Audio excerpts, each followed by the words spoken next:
Hey, thanks for joining me once again. Time to finish up this Captain America run. I've done two videos where we went over most of these issues sent to me by one of my viewers from my channel, B-Side Comics. He was awesome enough to send me this whole run of Captain America comics and asked me if I'd be willing to review them on the channel, and hell yeah. First video, we did the first 3 issues, and then second video, we did the second 2, but now we're going to wrap up the story, The Streets of Poison, where Captain America gets turned into a drug-addicted horn dog jagoff. It's kind of awesome.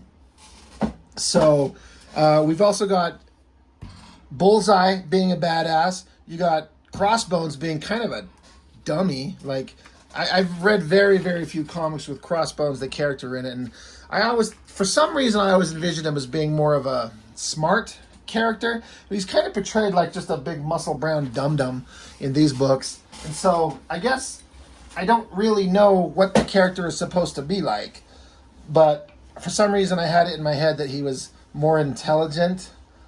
I mean, he just verbally sounds dumb, but he's probably smarter than his verbalizations would lead you to believe. But the last issue, Bullseye ended up in a fight against Crossbones there.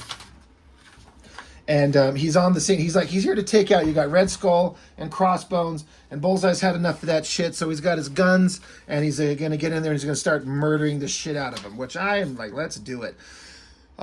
Red Skull's kind of pissed at Crossbones for fucking up, so he tells him he's going to deduct 1 percentage point from his profits, and he's, kind of upset about that and tells him to go fuck off. So Bullseye just jumps in and takes a shotgun and blows the Red Skull's head clean off. I mean, I wish he did blow his head clean off, but he does shoot him in the face with a shotgun. I mean, that's what that looks like to me. It looks like it's got a pump-action, handheld, like, shotgun. I mean, maybe I'm wrong, but that's what I see. Bullseye's like, well, that's what I call a good, clean hit. So stupid Crossbones comes jumping in there, he literally shoots an arrow at Bullseye here, and Bullseye just pulls out the gun and shoots back, but he dives out of the way. Ron Lim, always being awesome, has a great, like, crazy manic face going on here in Bullseye. I actually really like the characterization of Bullseye. He's like a psychotic, murderous, gleeful asshole. So Crossbones comes running at him with a giant coin or something like this, but I like the reflection of Bullseye on that table. That looks pretty awesome, actually. And so they fight. Crossbones throws the table, and it bounces off the wall into the back of Bullseye, punches him in the face, and he's like, I'm going to choke you out. The pretty awesome scene right here where he's got him in the chokehold. Ron Lim, he's a badass artist. Like, he knows what he's doing. And so Bullseye, I guess he's got a loose tooth, so he spits it into Crossbones' eye to get him to stop, stabs him in the arm, and in case you weren't sure, Crossbones tells us, thing almost went clear through my bicep. I talked about this in the previous videos, how I like the story, but the writer, Mark Gruenwald, no disrespect to the man meant, but he's got an old school way of writing that just kind of it doesn't work. He has everyone thinking everything that's going on, like as if we're too stupid to understand what's going on. He has to have every character say or think for us to read what we actually have already just seen. I mean, him getting stabbed in the muscle, it doesn't fucking matter to hear Crossbones say, thing almost went clear through my bicep. So fucking what? Like, it doesn't matter. It doesn't affect anything. Just let the visuals tell the story. So Bullseye, he does this awesome thing here. Ron Lim does this awesome shot where he jumps out, flips, shoots his little hook grapple gun, swings down into another window. So out, swing down, in another window, and he's gone. Like, you can't see him. So Crossbones like, damn, that guy's... He calls him a stinking chicken. So he goes back to find his boss, the Red Skull, who got his brains blown out, and you find out, oh, it's only a robot. This is like an android, maybe a life model decoy from Nick Fury's world, something to that effect. And Crossbone's like, well, it had me fooled. Meanwhile, Captain America, he'd kind of been on like a angry horn dog drug fueled rampage. And he finally got stopped by Black Widow and Diamondback, and they got him in like a medical bay, and They've got him figured out. They're saying that he's been up for 4 days straight, and that this drug that got into his system in the first issue, he was caught in an explosion, and it somehow that it got the drugs into his system, whether he breathed it in or whatever, and it mixed with this super soldier serum in his blood to make a super drug addict, a super crack addict. And he's kind of a dickweed. So they're talking about what they could do about how, with the super soldier serum and these drugs connected to his blood chemistry, like he's like, this is out of my league. I don't know what to do. So we better let him sleep and see what we're going to worry about doing later. And so Diamondback, who's super into him, she like takes his hand and probably tells him, like, she's like, hey, I know you're unconscious, but I'm going to blow you. And he's like, ugh. So, good job, Diamondback. Take care of Captain America. So meanwhile, you got Black Widow saying, hey, it was awesome to meet you, Diamondback. You're a pretty badass fighter. We should scissor or something like that. And she's like, we should do that. Let's get together and do some cool shit later. Diamondback's like, I don't know if I'm ever going to be as tough as her. Kingpin. He's talking to Bullseye, who's telling him that he killed the Red Skull. So he's like, all right, good job. You killed him. Good job. Typhoid's like, you don't really think the Red Skull's dead, do you? And Kingpin's like, not on your life. Absolutely not. Of course he's not. There's the real Red Skull. He's off flying around on his jet and got his little martini or whatever. Captain America's having a little drug-induced nightmare about it. The whole concept is he really valid as a hero and a man? Because drugs are bad, right? Drugs are bad, okay? But are his powers from a drug, and therefore he's kind of a hypocrite, which is complete bullshit. Like this chemical that alters his body, but is not an addictive chemical that damages you. It's a totally different thing. Is it a drug by definition, by word? Sure. But is the super soldier serum the same as fucking crack or heroin? Fuck no. So I get the point that they're trying to tell in the story. I just think that it's really kind of heavy-handed and dumbed down for kids, which is okay. The point is honorable, but the execution in a more kind of... Kids don't fucking read comic books anymore. Everyone who reads comic books these days are fucking grown-ass men, middle-aged men, so these stories kind of read a little weirder than they used to. But he's having a little nightmare about, I'm just a drug addict. And so he, in his dream, as this young, scrawny little weenie man self, he's like, the drug made me strong, but it didn't make me brave. It may have made me agile, but it did not give me skills. It may have made me tough, but it did not give me my ideals. So he's like, the drugs do not make me Captain America. I make me Captain America. And that is 100% true. I like that. I respect that. I like it. But then his nightmare continues where it turns into Red Skull, and he's like, oh, it's a wonder drug. Anyone could be Captain America. Anybody. You're nothing special. So, in his drug-induced nightmare, which, by the way, this is a great page. Ron Lim really nails the picture of the Red Skull there. But Captain America decides to wake up and start screaming at nothing and trashing the room like a fucking jagoff. And then he collapses onto the ground and he's like, I am on drugs. I need help. I'm hallucinating. I need help. So, it's kind of a overly dramatic explanation of him trying to justify his own moral dilemma. And it makes sense. I'm just kind of being kind of a sarcastic asshole. So B-Side Comics, brother, if you're watching this, I'm not making fun. I mean, I am making fun of it, but I don't really mean it. The comic is of its time, and the moral and the story is totally valid. I do like it, but I'm just in kind of a jackass mood, so I'm being kind of a sarcastic ass. But yeah, they're like, we got to do something, Cap. I wonder if they're gonna. I know what they're gonna do. I'm just where are they gonna explain? Oh, they'll get to it over here. Red Skull and Crossbones are talking about whatever, and he just murders this chick because he's a douchebag. Anyway, we get back to their solution to curing Captain America of his drug problem is a complete and total blood transfusion. Drain all the blood out of him and replace it with something else.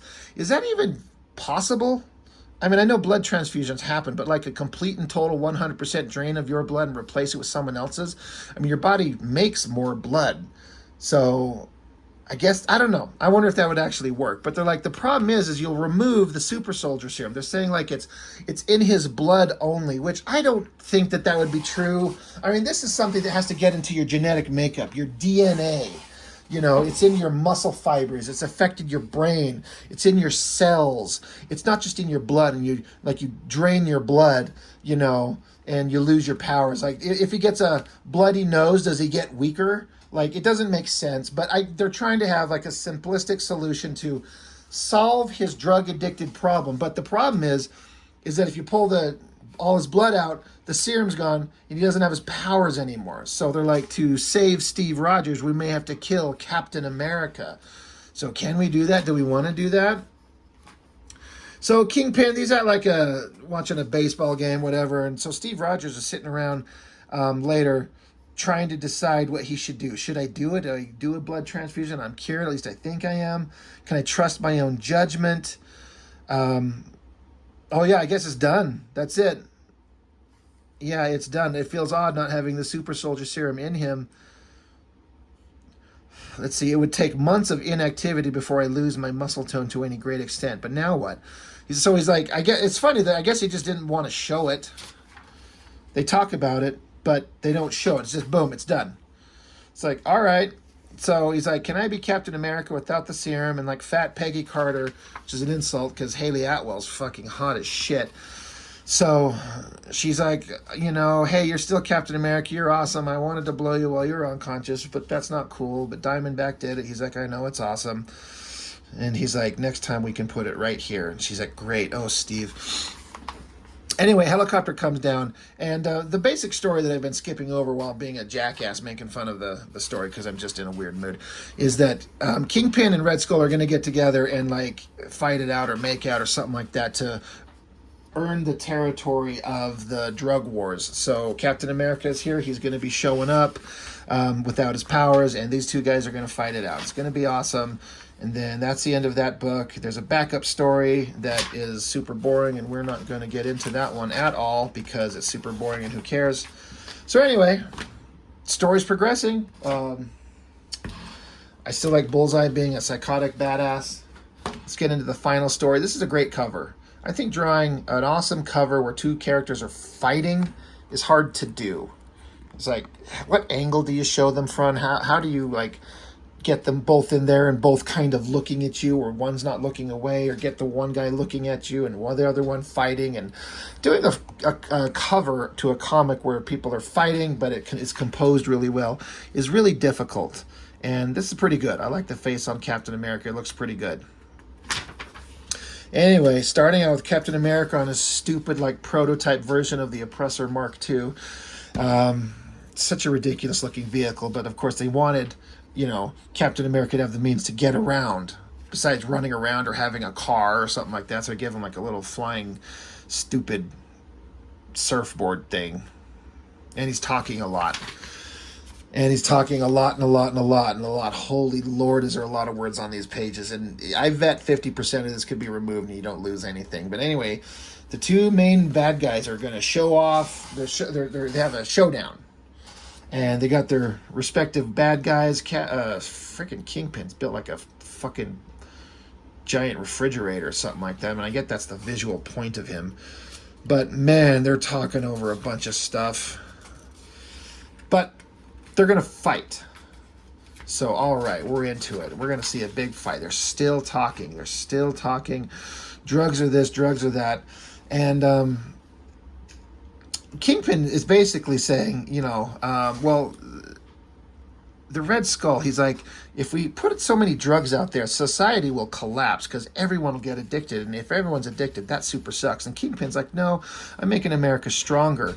Only absolute losers do drugs. And so I put the drugs out there to separate the losers from the best of the people out there. So the strongest will rise to the top and the drug addicted losers will die out.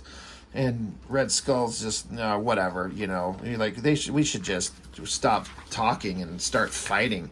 So, you know, they're either going to fight or they're going to make sweet, sweet villain man love because they start taking their clothes off and they're trying to decide who should blow each other. You know, if we lose the fight, the loser has to suck off. So,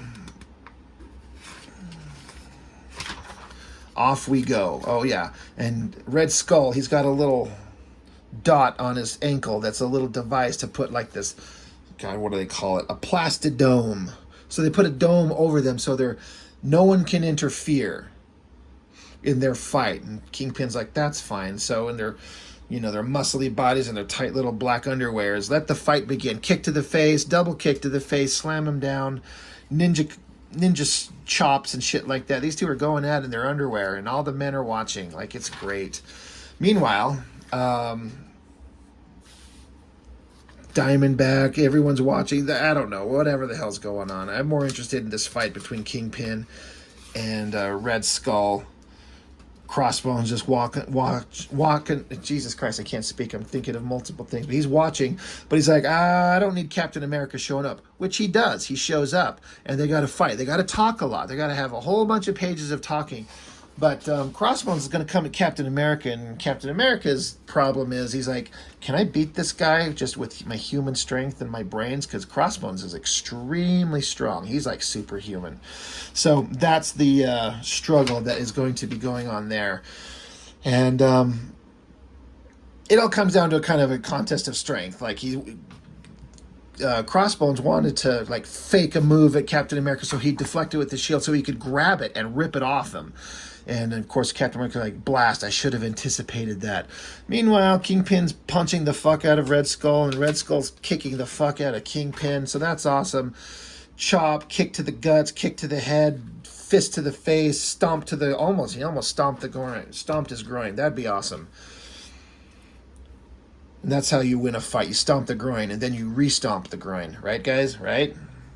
Anyway, Captain America's still thinking about how he's got to outthink him, and he gets down there and proceeds to beat the shit out of him.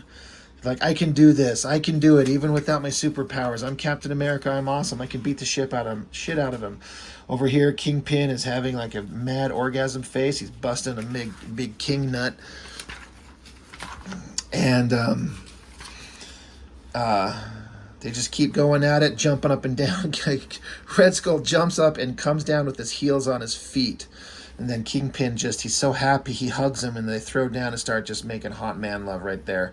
Excellent suggestion. And he goes, gosh. So, that's one way to solve problems. Like, just have your henchmen watch the two guys who lead each team just bang it out in hot man love fashions. But Captain America, he's still going, gets punched, swing, fight, kick, knife, dodge, duck, dip, dive, dodge, and he gets his mask and pulls him down and chops him in the throat. That would be awesome if he actually chopped him in the throat, because you could kill a man by like a jab to the throat, crush your windpipe and shit like that. It'd be awesome if Captain America had actually fucking murdered him. That'd be really cool. He's like, oh shit, I don't have my powers and I killed his ass. But he's like, I've proven it. I can beat Captain America even without the drug. I beat Crossbones. Meanwhile, Kingpin's having a great time. He's just holding his head lovingly, and the Red Skull's like, just do it inside me. I want to feel you inside me. And he's like, all right, good enough. Anyway, the fight's over. The shield disappears. Red Skull lost the love war, and so he's got to take off. And Kingpin's happy, and he gets dressed again, and he's wiping up, cleaning up the mess. And he's like, yeah, he won the battle. And they're like, oh, God, you're back, Captain America. You're Steve Rogers. You're normal again. Hey, we could filter your blood out and get the garbage out of it and give you your blood back. He's like, no, I don't need it. I'm fine. I can be Captain America without my super soldier serum, which is like, I get the moral implication. I get the point. I get it. But is that an interesting Captain America? Maybe for like an issue. But I want to see the superhuman badass Captain America take on like supervillains, not just a dude in the costume who's going to get his ass murdered, which is what's going to happen. But he's like, what? Now I am what I am, with or without the drug in my veins. I don't need my old blood back, and I don't want it. They're like, are you sure about this, Cap? And he says, hey, if I can't just say no, who can? Oh my God, it's so precious. So I don't know how long Captain America stayed human, without his powers. It couldn't have been for very long, because how interesting is Captain America without his super soldier serum? And we're just going to continue to ignore the backup story. I mean, Mark Bagley drawing is always interesting. It's pretty dynamic, but I mean, it's not as interesting as the story we just read. So that is the conclusion of the Streets of Poison series. B-Side Comics, man, thank you for sending this to me. I appreciate it. They're awesome. I enjoyed them a lot. Sorry it took me so long to get through all of them. I try to spread these things out so I don't do too much of the same thing at one time. But they're fun books. And it's a story I'd heard about, but I never got the chance to read them. It's an interesting kind of look into the way the comics were going, the way that they were made at the time, and the kind of stories that were being told. And I'm actually curious as to what happened to the character after this. Like, how long did he stay human without his powers before they gave him his powers back? And then how did they? Did they find another serum? Did they inject his blood? Did they get hit by lightning or some shit? Did a I don't know, did an American flag like bite him or something and pass on America powers or some shit? I don't know what happened. How did Captain America get his powers back? But this was fun. This is a fun series. And B-Side Comics, my man, he hooked me up again. Got these Captain Americas from him, but he sent me these too. This is next from him. Lobo by Simon Bisley. I have never read any Lobo comics ever, and I've never seen any art. I mean, I've seen Bisley's artwork, but I've never read a comic book with his work. So I'm really excited. I cannot stop looking at this cover. I know this is a very famous image. Let me get all these things out the way. But this is such an amazing piece of artwork right here. I love that drawing, this painting. Like, I keep looking at the way that this was rendered, whether it's painting and or chalk or colored pencil or everything and all. It's so weird. So I can't wait to get into these. These look like they're going to be super fun. So again, I'm going to call you out one more time. B-Side Comics, viewer of my channel, one of the earliest guys. You've messaged me. We've talked back and forth several times, and I appreciate you. You're awesome. I can't wait to get into these books, and thank you for supporting, me and the channel and giving me some content to show that I never had on my own. Yeah, I never would have had these if you had hooked me up. And the Captain Americas as well. So thank you, and we'll get into these soon enough, and that's all I've got for now. So thank you as always, and see you next time.